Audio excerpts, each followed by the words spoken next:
Welcome to week 2 of our message series, When in Rome. And we're diving into St. Paul's letter to the Romans. It's a very popular book of the Bible, and for good reason. There's a lot packed in there.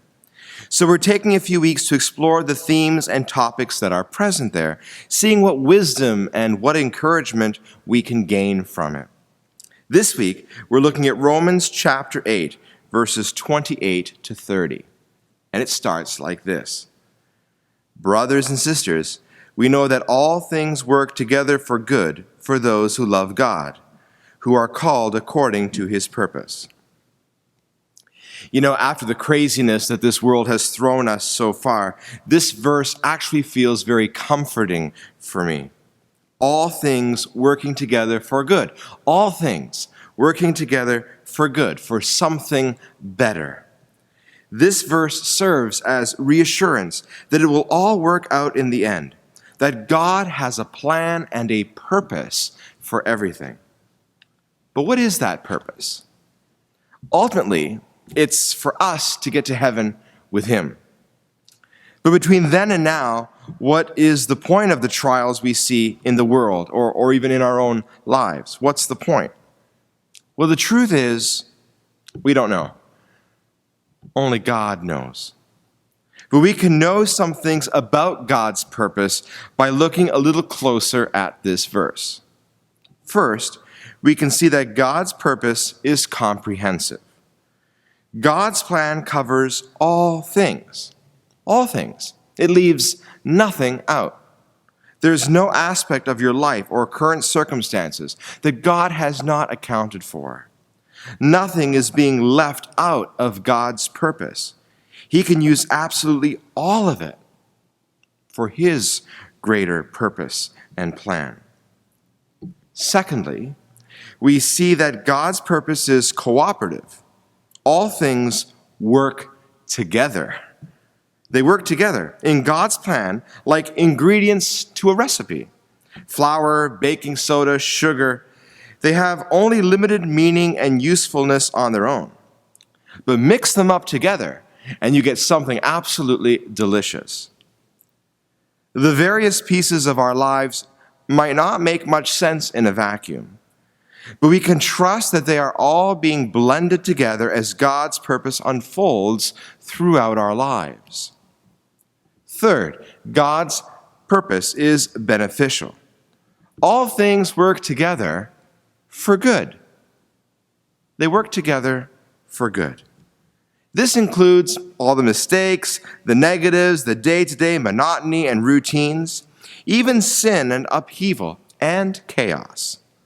God is in the business of turning things around. Just take a look at the cross.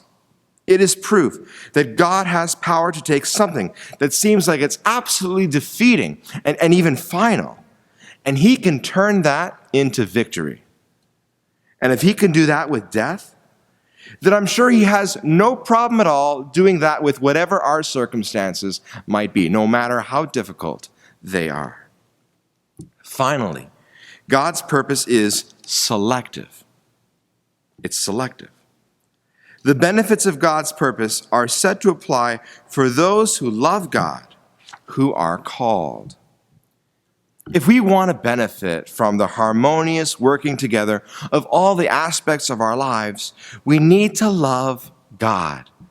Because loving God is how we respond to his call. He loved us first. We respond to his call by loving him in return.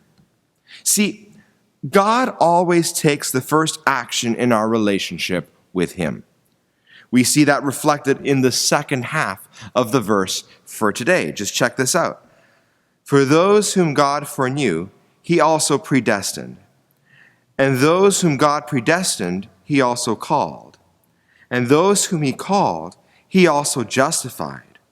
And those whom he justified, he also glorified. God knows us. Since before we even existed, he foreknew us.